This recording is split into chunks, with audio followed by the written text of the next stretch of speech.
संजय शर्मा भी इस वक्त हमारे साथ आ गए हैं। संजय, एक फॉर्मूला तो सुझाया गया है, उस फॉर्मूले को लेकर कुछ लोगों ने वेलकम भी किया है, कुछ स्टूडेंट्स ने, कुछ ने चिंताएं भी जाहिर की हैं, लेकिन अब ये कैसे इंप्लीमेंट होगा, आगे की तस्वीर क्या होगी? कोर्ट में जो सुनवाई चल रही है सुप्रीम कोर्ट में, अभी कोर्ट छात्रों की तरफ से जो चिंताएं छात्रों की है वही चिंताएं कोर्ट की भी है। कोर्ट ने पूछा कि क्या कोई ऐसी समिति है जो परीक्षा के बाद अगर ग्रीवेंसेस हो स्टूडेंट्स को, उसके निवारण के लिए कोई समिति। अटॉर्नी जनरल ने कहा कि ऐसी समिति बनाने पर भी विचार हो रहा है, और ऐसे में कोर्ट ने यह कहा कि परिणाम किसी भी सूरत में एक टाइम लाइन होनी चाहिए, एक टाइम फ्रेम होना चाहिए जिसमें परिणाम आए, और सरकार ने कहा कि 31 जुलाई तक वो परिणाम घोषित कर देंगी।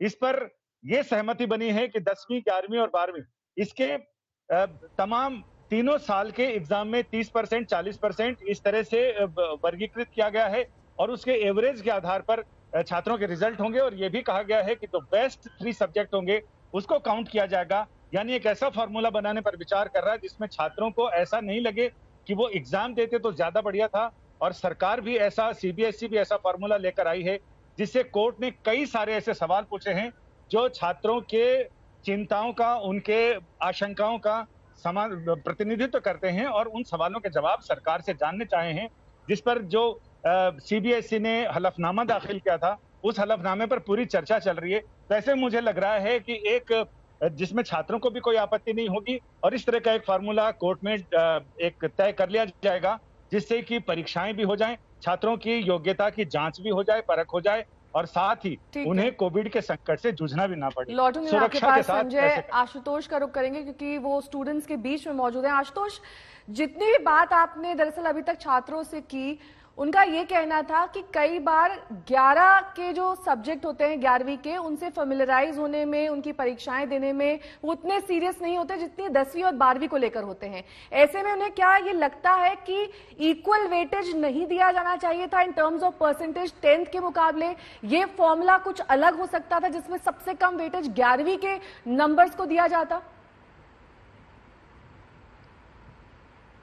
बिल्कुल सही बात आपने उठाई है। देखिए, हम जब पढ़ते हैं अपने छात्र जीवन में तो हमेशा फोकस ये होता है कि बोर्ड परीक्षाओं में हम कितना बेहतर करें, इसलिए 9वीं में बच्चे कम हो जाते हैं, 11वीं में आप देखें उनका पूरा फोकस कॉम्पिटिटिव एग्जाम्स और बोर्ड की तैयारी में होता है। तो क्या अगर सीबीएसई ऐसा कोई पैटर्न लेकर के आए कि 11वीं और 10वीं का जो वेटेज है उसको औसतन कम करके 12वीं के जो नंबर है प्री बोर्ड या दूसरे असेसमेंट पर बढ़ाया जाए, वो ज्यादा कारगर होंगे?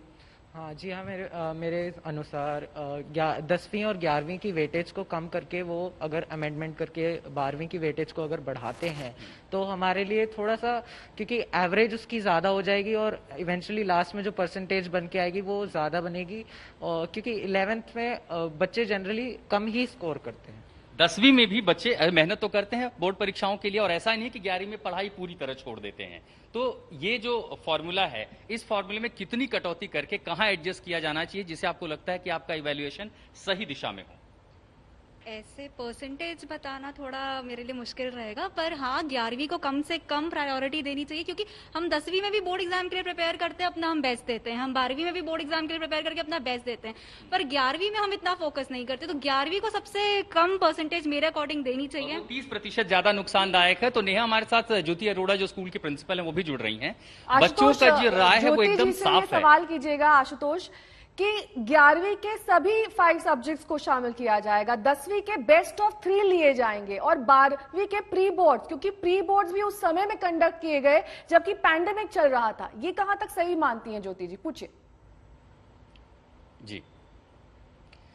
ये वही सवाल आखिर जो सीबीएसई का फॉर्मूला है कि 10वीं के सबसे बेहतरीन 3 सब्जेक्ट जुड़े जा रहे हैं, 11वीं के 5 सब्जेक्ट जुड़े जा रहे हैं, और प्री बोर्ड इसी कोविड के टाइम, ये जो सवाल है कि प्री बोर्ड तो हुए थे तब कोविड था, इस आधार पर जो असेसमेंट होगा वो बच्चों के लिए कितना तर्कसंगत और न्यायपूर्ण होगा? देखिए, ये सिचुएशन बहुत चैलेंजिंग है, पैंडेमिक है, और ऐसी स्थिति शायद पहले कभी किसी ने फेस नहीं की है, और इस डिसीजन पर पहुंचना बहुत चैलेंजिंग था even for CBSE as well. So to my understanding ये जो 13 मेंबर्स की हाई लेवल कमेटी हुई है, I am very sure that lots of discussions and thoughts might had gone into, and decision बहुत बैलेंस्ड है, क्योंकि मैं इस चीज को नहीं मानती कि assessment is all about writing 3 hours of examination. Assessment is also about checking your learnings, you know. This आप is इंटरनल जो आधार है उसको और आप बेहतर कर सकती है। बच्चे आपके यहाँ 10वीं में पढ़े, 11वीं पढ़े, 12वीं में कर गए, लेकिन इन बच्चों के सामने दरअसल सवाल ये है कि 11वीं के 5 विषय उठा लिए जाएं, 10वीं के 3 सबसे अच्छे विषय उठा लिए जाएं और उनके आधार पर इवैल्यूएशन होगा, तो क्या ये आपके लिए जस्टिस होगा, न्यायपूर्ण होगा अगर विषयों के आधार पर प्राथमिकता दी जाती है? सर, अगर विषयों के आधार पर प्राथमिकता दी जाती है तो ये बिल्कुल हमारे लिए सही होगा, क्योंकि हर बच्चा हर विषय में अच्छा नहीं कर सकता। उसके सबसे अच्छे विषय उठाया जाए तो ऑफ कोर्स उसका रिजल्ट अच्छा बनेगा, और अंत में बच्चा यही चाहता है कि उसका रिजल्ट उसके हिसाब से सबसे अच्छा बन के। 11वीं 12वीं में देखिए कुछ बच्चे हैं, आप में से कॉमर्स के कितने हैं, जरा हाथ उठाएं। देखिए यहाँ पर नेहा हमारे साथ 3 बच्चे हैं, ये 4 बच्चे ये कॉमर्स स्ट्रीम से हैं, बाकी सारे विज्ञान पढ़ रहे हैं। अब 10वीं में क्या वही टेम्परामेंट विषयों का होता है जो आपको 11वीं 12वीं के कॉमर्स में मिलता है? साइंस। कॉमर्स के बच्चों के पास आते हैं, क्या आपको वही टेम्परामेंट मिलता है आगे? जी। 11वीं और 12वीं के जो विषय हैं वो बहुत ही अलग हैं जो हम 10वीं में पढ़ते हैं।